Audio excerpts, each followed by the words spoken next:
Olá, pessoal. Chegando agora no último bloco de entrevista com a doutora Renata de Azevedo. Nós vamos falar sobre relacionamento, pessoas e empresas, né? Que aí eu acho que a gente está muito ansioso para falar sobre isso, para entender como é que a doutora Renata entende, vê e pode nos orientar, nos ajudar. E, doutora Renata, é o seguinte, vamos começar a pensar o seguinte, né? A gente até teve a oportunidade de conversar sobre isso também com outros convidados, mas agora a gente tem um viés mais psicológico do negócio, né? Grandes empresas bem-sucedidas, né, falam, preconizam, alguns autores renomados em seus livros, por exemplo, né, afirmam que pessoas é o maior capital que qualquer negócio pode ter. Até porque sem pessoas você não chega a lugar nenhum. Uhum. Né? E até hoje em dia, com a discussão da inteligência artificial, né, do chat GPT, coisas desse tipo, porque vai substituir os humanos, que eu acredito que em relações... A gente sabe que está longe disso, mas enfim, são crenças, né? Vamos começar a pensar o seguinte, né? Quando a gente olha relacionamento, né? Duas pessoas ali dentro de um ambiente corporativo, né? E aí a gente sabe que esse ambiente ele pode ser um ambiente carregado, um ambiente que é bom para trabalhar, como a gente está falando de cultura no segundo bloco, né? E hoje em dia até algumas abordagens já falam muito, né? Pensamentos ágeis que são falados no mercado, para que se busque criar um ambiente seguro do ponto de vista psicológico, tá? Então, do ponto de vista mesmo, para esclarecer, o que seria isso? Vamos começar aí por esse tópico aí. Esse ambiente seguro seria um ambiente respeitoso, onde a pessoa se sente valorizada, onde ela pode fazer o trabalho dela, onde ela não sofre assédio moral, sexual, onde ela se sente protegida. E como você bem falou, né? Tem muitas empresas que falam que as pessoas é o maior ativo delas, mas que, na verdade, não é bem isso que a gente vê. Na prática. Na prática. Porque o cara vai botar um projeto de negócio que vai gerar dinheiro. E aqui eu abro mão disso para investir em pessoas... Ele vai olhar... Não, vamos para cá. Exatamente. São dilemas, né? Exatamente, são dilemas, né? Você falou sobre a questão da inteligência artificial. Isso é muito comum hoje em dia, você trocar pessoas por processos automatizados. Mas o que você prefere? Quando você entra em contato com uma empresa pelo WhatsApp, você prefere quando um atendente te responde... Um bom atendente, porque um atendente ruim, ele faz você passar raiva. Uhum. Mas você prefere um atendente te respondendo ou aquela maquininha, ou aquele... Aquela URA. Falando pra você assim, qual é o seu problema? Digite 1 se o seu problema é tal, digite 2 se o seu problema é tal, digite 3 se o seu problema é tal, e você não consegue achar o seu ali, e o tempo só passa, você vai ficando com raiva daquele negócio. O que você prefere? Por coincidência, eu fiz uma postagem há pouco tempo atrás que eu estava dizendo o seguinte, e a gente vai falar disso mais à frente, mas daqui a pouco a vantagem competitiva das empresas vai ser humanizar o atendimento. Ou seja, vai pegar toda a automatização, vai desfazer, porque a partir do momento que aquela marca, aquela empresa conseguir criar um modelo que você aperta o número do telefone, já fala com a pessoa de primeira, aquilo ali vai virar vantagem competitiva. Sim. Porque hoje o grau de insatisfação com isso é altíssimo. Sim. Para você conseguir chegar na opção que uma pessoa te atenda, você já rodou o negócio inteiro. Às vezes a máquina, né, o sistema desliga a ligação, você tem que ligar de novo. E fazer o processo do zero, como se nunca tivesse feito. Porque você não consegue falar com o atendente. Então, assim, de fato, as pessoas são muito importantes. Já falaram comigo, né? O meu atendimento é 100% humanizado, a gente não tem essa automação, porque eu não quis colocar. Porque várias pessoas já falaram. Coloca automação, isso vai melhorar o tempo de atendimento, né, para as pessoas que entram em contato. Isso vai melhorar para as pessoas que entram em contato, por exemplo, no final de semana, onde... né, não tem ninguém atendendo. Eu falei, não, eu quero não. Justamente por isso. Eu falei, gente, eu vou fazer as pessoas passarem raiva, porque não é legal. Eu prefiro continuar tendo o atendimento 100% humanizado, mesmo que no final de semana não tenha ninguém para atender. Mas a gente coloca lá o recadinho, olha, o atendimento é de segunda a sexta, de 9 às 6. Beleza, e no final de semana a pessoa vai esperar, gente, porque é o normal, né, de um atendimento. Do que ter essa automação, sabe? Então, eu acho essa questão realmente das pessoas algo muito importante. Fora que as pessoas, quando elas se sentem bem no ambiente delas de trabalho, quando elas se sentem valorizadas, elas trabalham melhor. Elas são funcionárias melhores, elas estão mais felizes para fazer aquele papel, né, para desempenhar aquele trabalho. Então, realmente investir em pessoas faz muito sentido. Lá na empresa, no dia do aniversário, a pessoa não trabalha. É uma forma de investir. Sim, vai estar com a família, talvez isso. E a gente até teve a oportunidade de falar isso em episódios passados, mas o investir, né, e reconhecer não necessariamente é dar dinheiro. Exato, não. Você está falando aí de você tá dando uma oportunidade de um dia de aniversário a pessoa passar com a família, que é, no meu entendimento, o que é mais importante. Poxa, que legal isso, né? Exato. Isso aí é um privilégio hoje em dia, né? Pois é. E assim, aí quando a gente constrói essas coisas que são moldadas pela cultura, né? Então eu entendo que a cultura da organização, que ela é favorável e pratica isso, ela vai fazer isso. Né? Uma curva ascendente. É só você pegar o nível de serviço, por exemplo, que a gente tem aqui no Rio de Janeiro comparado com São Paulo em alguns restaurantes. A gente estava falando sobre isso. É incrível a diferença. Mas parece que você está em outro país. E aí, o que de lá faz que o daqui não faz? E eu acredito que vai muito daí. É ver como é que enxerga pessoas treinadas, ambiente que as pessoas atendam bem. Né? Principalmente quando você está falando de serviço, né? Restaurante, salão de beleza, coisas que são usadas diariamente por quem é pobre e quem é rico, né?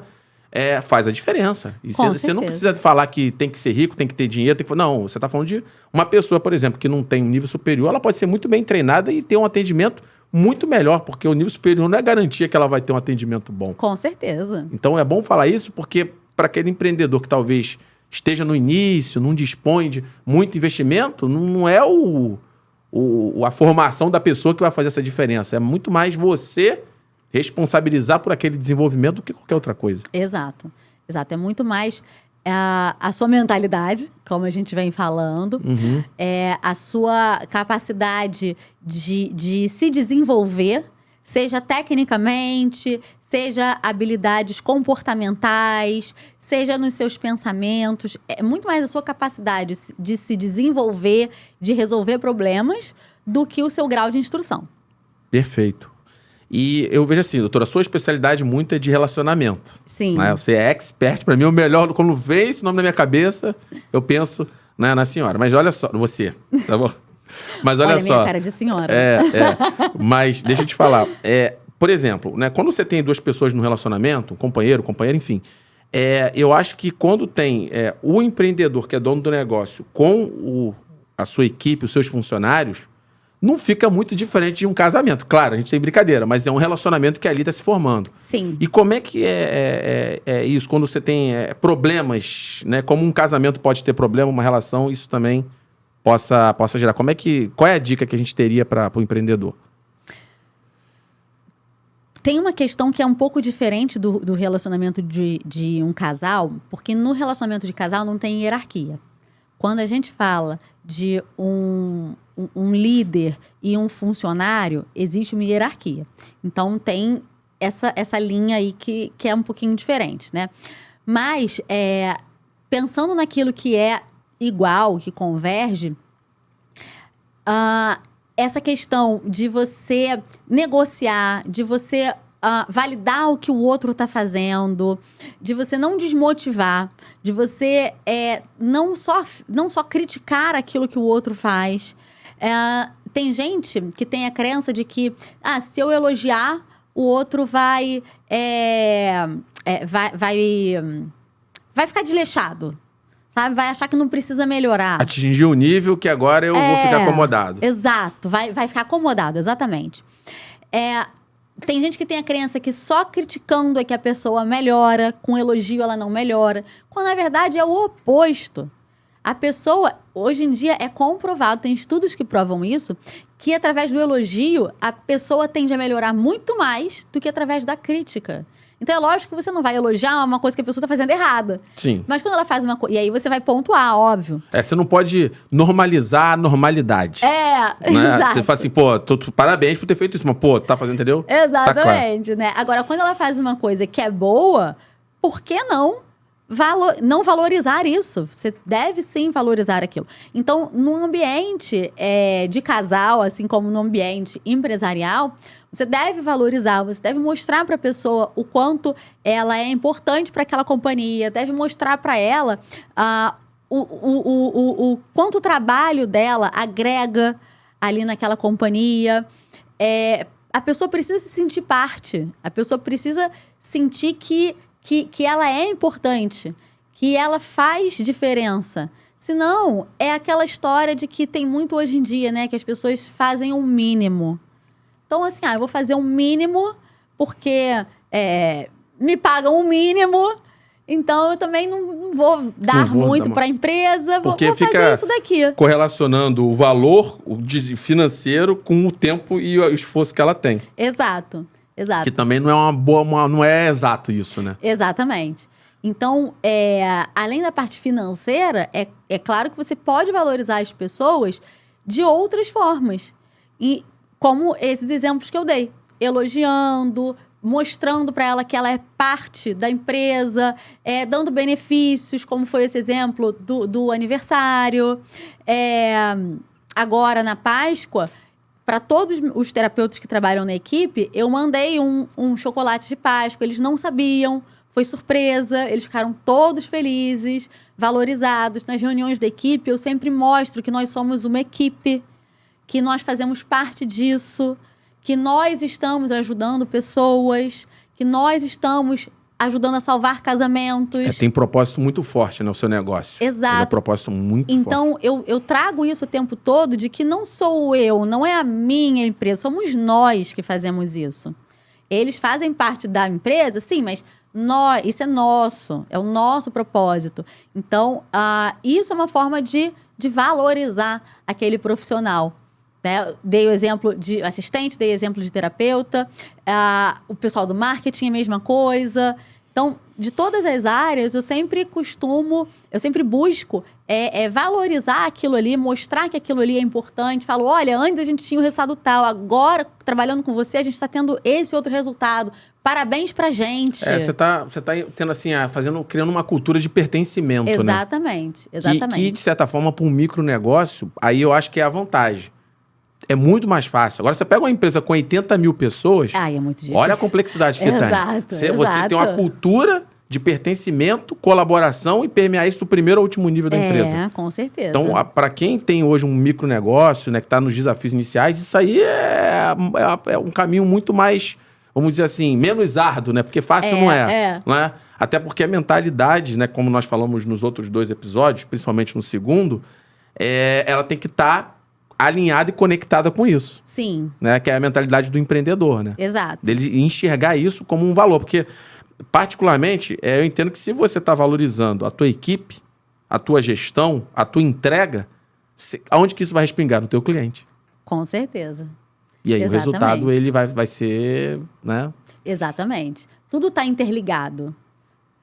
A pessoa que está feliz trabalhando ali... ela vai entregar um resultado melhor, o terapeuta que está feliz trabalhando ali vai entregar um resultado melhor para o cliente. Consequentemente, o cliente vai ter um resultado melhor. Ele vai atingir o objetivo dele. Ele vai ficar feliz com a gente também, vai ser grato a gente, vai falar bem da gente. A gente vai ficar feliz porque ele teve o resultado dele. A gente vai trabalhar mais motivado porque a gente está vendo a coisa caminhando. Então, entra num ciclo positivo... que vira uma bola de neve positiva. A coisa só cresce. Entendi. Um ponto que eu vou falar um pouco de desenvolvimento de pessoas, né, que eu tinha notado aqui, né? Hoje a gente assim, vive principalmente os mais jovens, né? Eles têm uma geração muito imediatista, né? São características, veja, até para o pessoal não levar para o lado crítico do negócio. Mas, assim, tem um pouco de ansiedade, né? A gente acabamos de ultrapassar aí uma pandemia que acho que nunca ninguém tinha vivenciado isso, né? Que a última tinha sido lá atrás, né? Isso já gerou um choque psicológico muito grande. E olhando para o cenário de desenvolvimento de pessoas, então, considerando que você pode ter que desenvolver uma pessoa sendo um líder mais velho, mais experiente ou mais jovem, né, eu fico muito preocupado com o que eu chamo de cultura do descarte. Então, você vai ter lá a pessoa sendo instruída a assumir aquela função, aquela atividade. E eu sempre vou partir do princípio que por mais que você tenha um excelente candidato ou candidata, ele nunca vai vir 100% pronto. Certo? E aí, um dia, uma semana, um mês, e não serve, troca. Aí um mês, e não serve, troca. Como é que você vê isso, né? O tempo, assim, a paciência, né? O tempo que precisa para poder desenvolver uma pessoa nesse relacionamento que você está construindo. É a mesma coisa que acontece com os relacionamentos amorosos. Eu falo muito desse tema do descarte, eu uso exatamente essa expressão, e troca. Ah, não tá bom? Troca. Eu uso exatamente isso, né? Isso está acontecendo hoje em dia em todas as áreas. Na área profissional, na área do relacionamento. Como a nossa cultura hoje está muito imediatista, as pessoas estão muito ansiosas, muito perfeccionistas, intolerantes, muito autocentradas. Então, tem que ser do meu jeito. Eu não vou mudar. Eu já ouvi essas frases. Principalmente falando sobre relacionamento, né? Que é a minha área principal. Se não tem hierarquia, a pessoa se acha, não pode falar o que quiser. Exatamente. Pode falar o que quiser, tem limites, né? Exato. Até para quando não tem hierarquia. Com certeza. Né? É o que eu falo, né? Gente, você tá usando uma desculpa para ser mal educado. Né? Isso aí é falta de... Tem outro nome, é falta de educação mesmo. Né? Então, hoje em dia, as pessoas não querem mudar, não querem olhar para si. O problema é sempre do outro. O que pode fazer para melhorar? O outro tem que fazer isso, o outro tem que fazer aquilo. A culpa é do outro. Não olha para si nesse sentido. Se vitimiza. Eu tô apenas sendo reativa ao que o outro fez. Isso não é culpa minha. Foi o outro que me fez fazer isso. Né? Eu sou a princesa perfeita, maravilhosa. Né? Eu não tenho defeitos, né? Então, isso tudo faz com que as pessoas acabem descartando com muito mais facilidade. E numa posição, desculpa, que tem poder, isso é fácil. Com certeza. Não, manda outro, né? Numa hierarquia. Exato. Para um dono de empresa, você faz estar no dedo, tira, troca. Né? Hoje em dia, a demanda é muito grande. Seja para relacionamento amoroso, seja para trabalho. Tem muita gente. A gente consegue atingir pessoas com muito mais facilidade. Antigamente, eu tô fazendo esse paralelo, né, de relacionamento amoroso, e serve a mesma coisa para a empresa. Hoje em dia, tem o LinkedIn. Antigamente, não tinha. Antigamente, você ia colocar currículo na empresa do seu bairro, porque você ia a pé fazer isso. No máximo, você ia de carro. Mas mesmo assim, não dava para ser muito longe. Hoje em dia, você manda para outro estado, para outro país. Você conhece pessoas através do LinkedIn que você nunca imaginou que você poderia conhecer. E se conectar, né? Você passa a fazer contato com líderes de outras empresas e acaba criando algum tipo de relacionamento e pode até trabalhar com ele que antes você nem imaginar essa possibilidade. Eram pessoas inacessíveis. Exato, ia ser impossível isso. A mesma coisa com a história dos aplicativos de relacionamento. Antes você conhecia as pessoas da sua rua, do seu bairro, do seu trabalho. Hoje em dia você pode conhecer pessoas do mundo inteiro com um aplicativo de relacionamento e pode se relacionar com elas. Então, hoje, a demanda é muito grande. Você tem muita facilidade de conhecer essas pessoas. Então, não está tendo um resultado satisfatório? Troca.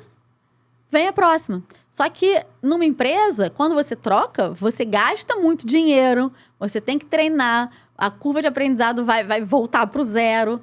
Né? Então, você vai ter um custo alto, um tempo alto.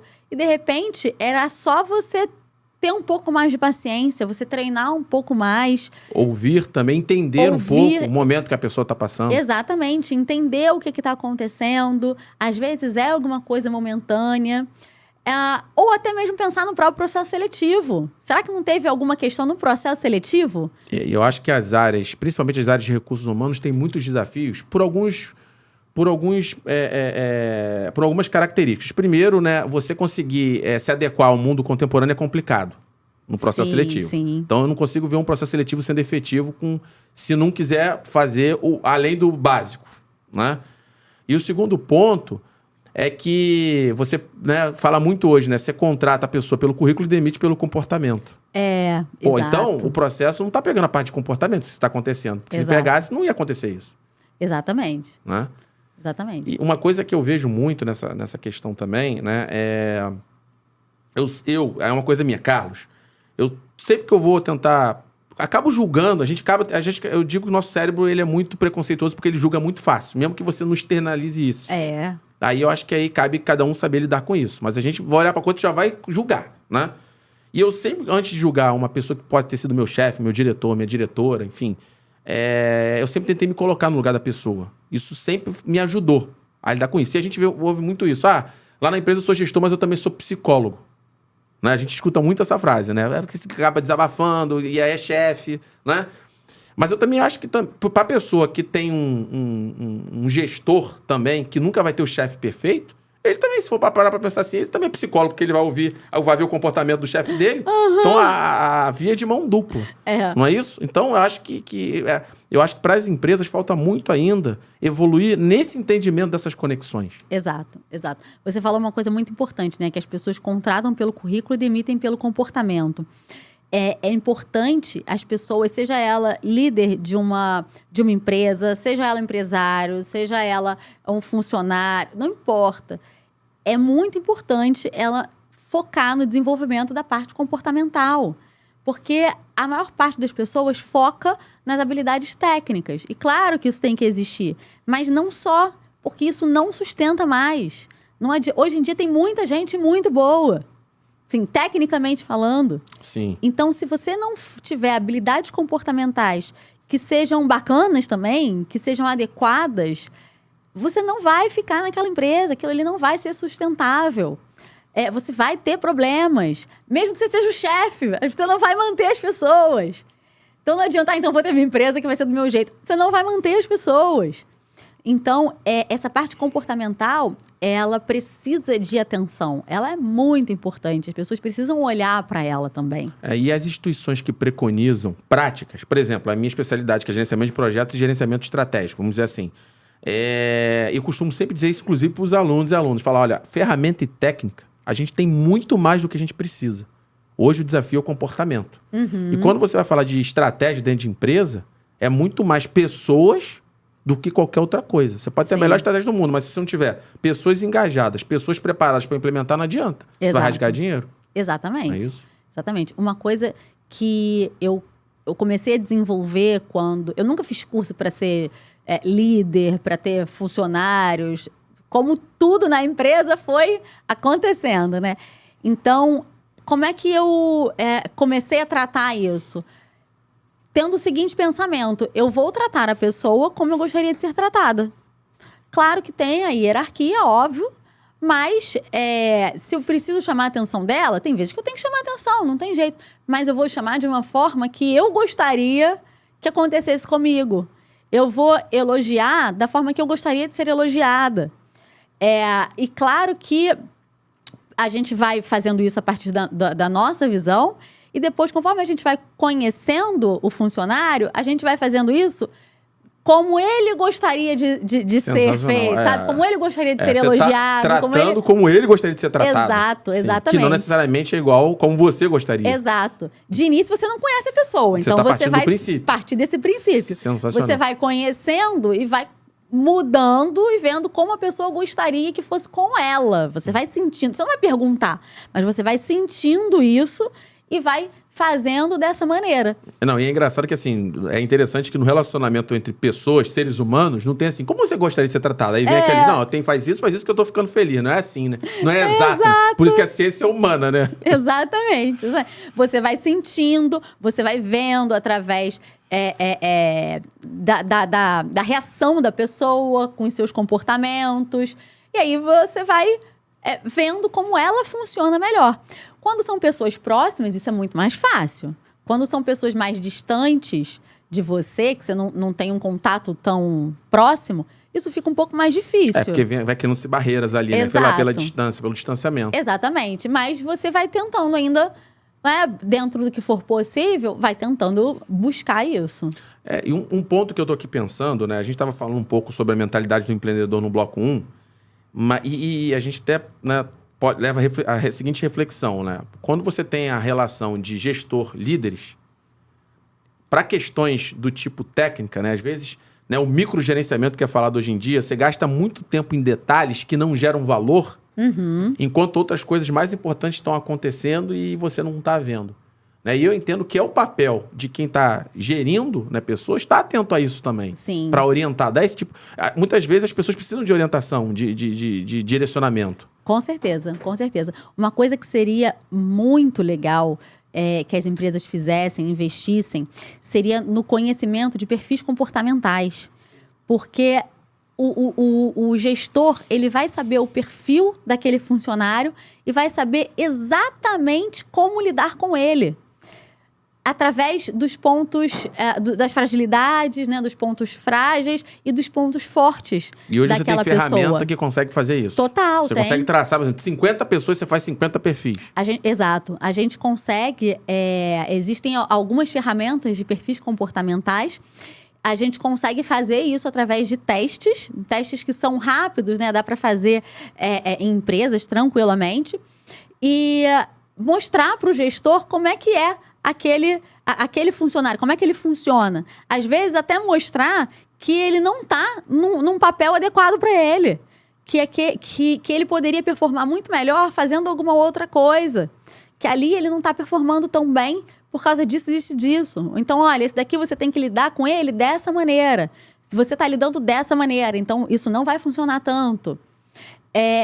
Isso iria ser uma ferramenta incrível para dar esse direcionamento, como você falou, porque os líderes tendem a tratar todo mundo da mesma forma, só que as pessoas não são iguais. Sim. Então, quanto mais personalizado, aí sim você vai estar tratando investindo, né, nas pessoas também. Investir na pessoa não é só fazer um treinamento, não é só... E falar que está fazendo pode dizer que está fazendo, Exatamente. Né? Não é só elogiar. Investir na pessoa é você também tratar ela da forma como ela funciona melhor. Ou seja, você, por exemplo, ter acesso ao perfil comportamental dela e lidar com ela de uma maneira mais adequada para ela.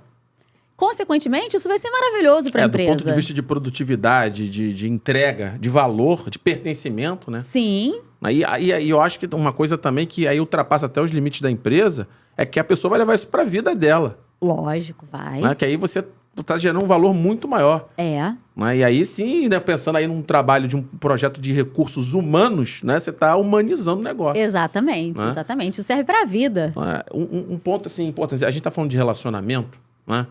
E hoje em dia, né, até vi a postagem que você fez lá no Instagram, que eu achei sensacional. A gente tá falando muito do UX, que é User Experience, a experiência do cliente. Você tem a experiência do usuário, que é uma coisa mais técnica, de tecnologia, experiência do cliente. Mas vamos tratar como uma coisa única, experiência do cliente. Já é provado que você colocar o cliente como centro da sua decisão potencializa enormemente a sua capacidade de aumentar o valor para o cliente. E isso vai ter consequência no seu preço, no seu faturamento, no seu crescimento, na sua capacidade. Ponto. Que também é uma coisa que é muito falada, mas na prática não funciona muito, porque muitas empresas tiram o C de cliente e colocam o C de custo, né? De customer para costs, né? De inglês, né? Aí quando tá custo, então você tá fazendo a redução de custo, não tá fazendo experiência do cliente. Mas é o exemplo da URA que a gente falou no outro bloco. Teoricamente, né? Falando tudo isso, eu tô entendendo que a experiência do cliente hoje é um relacionamento. Sim. E você tá justamente falando assim, ó, você é a razão da minha existência. Então, eu vou fazer de tudo para melhorar o meu relacionamento com você. Com certeza. Porque o seu produto ou serviço, ele vai resolver alguma dor que ele tenha. Por isso que ele vai comprar. Exato. Né? E até o que a gente estava conversando mais cedo sobre rede social e tal, a cultura do cancelamento, né? Hoje em dia as pessoas estão escolhendo marcas e produtos de acordo com o que aquela empresa prega, os donos, né? O cara vai lá falar uma besteira e nunca mais entra nessa loja, né? Exato. E não porque a loja é ruim, porque o dono falou uma besteira, né? Exato. Então, Exato. Como é que você vê essa questão da experiência do cliente e você fala, poxa, essa empresa aqui fez isso e eu criei um vínculo. Como é que você vê isso? As pessoas estão personificando as marcas, as empresas. Então, tá dando um tom pessoal. Exato, de valores. No produto e no serviço que seja. Exato. Então, Se o dono fala uma coisa e mostra um valor, a pessoa entende que a empresa tem aquele valor. Então, ela vai querer consumir porque ela se identificou com o valor da empresa. Perfeito. Né? É como se a empresa fosse uma pessoa. Por isso que eu falei que as pessoas estão personificando, né? Então, é como se a empresa fosse uma pessoa e as pessoas vão se identificar com aquilo ou não.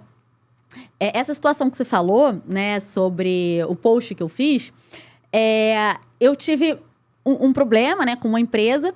Eles prontamente resolveram. A experiência do cliente foi muito boa. Eles resolveram o problema. Eles me mandaram um presentinho de brinde, né? De forma de um pedido de desculpas. Eu fiz a postagem, eu marquei a empresa e eles me responderam no direct. Muito legal. Eles ainda me responderam. E eles estão atentos, então. Exato. Né? Exatamente. Então, estão preocupados, né? E uma empresa grande, um Instagram grande, mesmo assim eles me responderam no direct falando: ai, que bom que você teve uma boa experiência, conte com a gente, não sei o quê. Eu já era cliente da marca. Eu vou continuar sendo. Porque foi muito boa a experiência que eu tive. Marca de telefone. Antigamente eu tinha uma marca de telefone. Quando eu tive um problema, eu tive uma experiência péssima da assistência técnica. Eu nunca mais tive aquela marca. Mudei para outra marca. Todas as vezes que eu precisei de assistência nessa marca, eu fui prontamente atendida de forma muito boa. Eu não saio de jeito nenhum dessa marca. Por quê? Todas as vezes que eu precisei, eu fui muito bem atendida. Eu não vou sair. Não, isso é interessante, né? Lá em casa a gente tem até esses debates que a gente fala assim, não, a partir do momento que eu consumo uma coisa e me atende, do jeito que a gente está no mundo hoje, eu às vezes até fico com resistência de tentar experimentar uma coisa nova se aquilo está me atendendo para minha necessidade. Sim. Né? Porque eu entendo o seguinte, para eu mudar tem que ser uma coisa melhor. Pior não dá. Exato. Né? Então eu acho que até esse conceito de fidelização hoje, né, com essas práticas sendo bem claras e compreendidas, eu acho que é uma coisa que você consegue aferir. Com certeza. Né? Você deu o exemplo lá da sua equipe, né, da sua clínica. Poxa, olha o impacto que um terapeuta pode ter na vida de uma pessoa que vai gerar, ele vai ficar feliz com a gente. Então, isso você está criando um relacionamento ali, né? Exatamente. E é relacionamento com todas as letras maiúsculas, literalmente, né? Exatamente. A gente faz isso lá na empresa também. Eu mando presente de aniversário para meus clientes, eu mando entregar flores, eu mando... tem uma cliente minha que ela quer ser psicóloga. Então, no aniversário dela, eu mandei um livro de psicologia para ela e falei... de uma psicóloga para uma futura psicóloga. Ela ficou toda feliz. São essas coisinhas, sabe? E isso é a experiência. Isso é a relação. Uma das minhas terapeutas lá da clínica estava atendendo um rapaz onde ele não gostava de aniversário. E ela atendeu ele no dia do aniversário dele. E ela não sabia, ele falou na sessão, eles trabalharam esse assunto justamente porque... era um dia que para ele não era muito bacana, mas eles trabalharam para que ele tivesse mais lembranças positivas, porque ele tinha lembranças negativas sobre esse dia. Aí ele combinou de chamar a família dele para fazer um jantar e tal. Ele fez isso. Essa terapeuta mandou entregar na casa dele, de surpresa, uma caixa de chocolate. E ele ficou todo feliz. Mandou a foto dele com a família... e aí ela falou, né? Pra te ajudar a criar boas memórias nesse dia. Muito legal. E ele ficou todo feliz. Porque isso é a experiência do cliente. Uma surpresa, foi um mimo. Foi num momento onde ele estava com a família dele, onde ela tinha trabalhado esse assunto com ele. Aí ela me mandou, porque isso não é comum dentro da psicologia, mas eu sempre fiz isso e eu ensino isso para os terapeutas que trabalham comigo. Eles me vêm fazendo sempre isso, né? Isso é uma prática da clínica, da minha clínica. E aí ela fez isso e depois me mandou esse feedback, toda feliz. Ela, olha só, eu fiz isso, recebi essa mensagem dele, olha que bacana. E aí eu super elogiei, falei, que legal e tal. E mostrei para ela o quão positivo estava sendo esse impacto para esse cliente. Isso é experiência. O básico, a gente parte do princípio que a técnica você tem que ter. Assim, não tem como. Sim, é o ponto de partida. Esse é o ponto de partida. O feijão com arroz, tecnicamente falando, é o mínimo que se espera. A técnica você tem. Então, como é que a gente pode fazer para, além da gente fazer o feijão com arroz muito bem feito, a gente ainda poder fazer um pouquinho a mais? A gente ainda poder agregar mais no relacionamento com esse cliente? São essas coisas. Sim. E uma coisa que é importante deixar claro pro pessoal é que isso não se limita à empresa grande. Não. E muito pelo contrário. Para quem é pequeno, a velocidade e a capacidade que tem de fazer isso muito mais rápido é muito mais rápido. Porque tu imagina de novo, exemplo, empresa, 90 mil funcionários para fazer isso. Qual a quantidade de cliente? Qual é o teu cliente? 90 mil pessoas. Então, usem isso como uma vantagem. Você tem o seu salão de beleza, você tem a sua startup, o que for. Como que você vai fazer a diferença no cliente? Porque eu vejo muito, eu tenho falado muito isso na questão do cenário de gestão estratégica. Porque a forma tradicional que as empresas têm de fazer estratégia, no meu ponto de vista, fala planejamento estratégico. Eu já falei isso outras vezes, mas por que é um termo defasado e arcaico para mim? Porque você fala do planejamento e o resto. Como é que você implementa? Onde é que você vai entregar valor? Então, me remete a uma coisa antiga. Uma prática contemporânea de estratégia, hoje em qualquer negócio, desse tamanhozinho dos maiores, o ponto de partida é você olhar qual o valor que você está entregando para o seu cliente final. E a tua operação, a tua rotina. Porque são duas engrenagens que são vitais para você poder pensar em crescer. Que é aquela história. Como é que você vai crescer se o teu feijão com arroz você não está fazendo, como você disse? Se as tuas pessoas não estão motivadas, como você falou, explicou por quê, e o teu cliente não tem valor. Exato. Não está recebendo valor. Aí não adianta fazer. Exatamente. Você não está olhando onde é que está precisando olhar. Exatamente. Você não vai ter aquele resultado, o cliente não vai ter o resultado. Assim, a coisa vai entrar na bola de neve negativa. Exatamente. O efeito vem ao contrário. Exato. Você vai se desmotivar, a empresa pode quebrar. Enfim, né? Agora, se você vai... se você começa a girar a engrenagem para o caminho certo, né? Para o lado positivo, nossa, aí é... Tá. Um último ponto para a gente ir para a parte final, que é uma curiosidade. A gente fala muito do empreendedor, que é o nosso objetivo, é apoiar os empreendedores, os donos de negócio, como te expliquei, que é a ideia do como vencer a batalha. Mas se a gente pudesse também entender o ponto de vista do funcionário se relacionando com o empreendedor, que é o chefe. Como que ele vai lidar assim com coisa assim, poxa, não tá tendo um bom relacionamento, não tá me ouvindo, é muito teimoso, não me ouve, e ele também pode ensinar o empreendedor a se desenvolver. Com certeza. Como é que você vê essa questão? Aí eu tô mudando o lado da moeda. A principal forma é o resultado. A principal forma de você ser ouvido é você tendo um bom resultado. Muito bom. Não é no grito, não é na negociação, porque existe uma hierarquia. Então, se o seu chefe falar, vai fazer desse jeito, é desse jeito. E você vai falar, mas o outro é melhor, mas não sei o quê. Não interessa. Se ele acha que daquele jeito é melhor, ele vai querer que você faça daquele jeito. E é isso. Como é que você vai mostrar que tem outra forma? Dando resultado. Daquela forma. Então, é através do resultado. Não tem como ser através do grito, através da negociação, através do não tô me sentindo ouvido. O que é? Tá achando que é casamento isso? Pra falar não tô me sentindo ouvido? Uhum. Não tem como.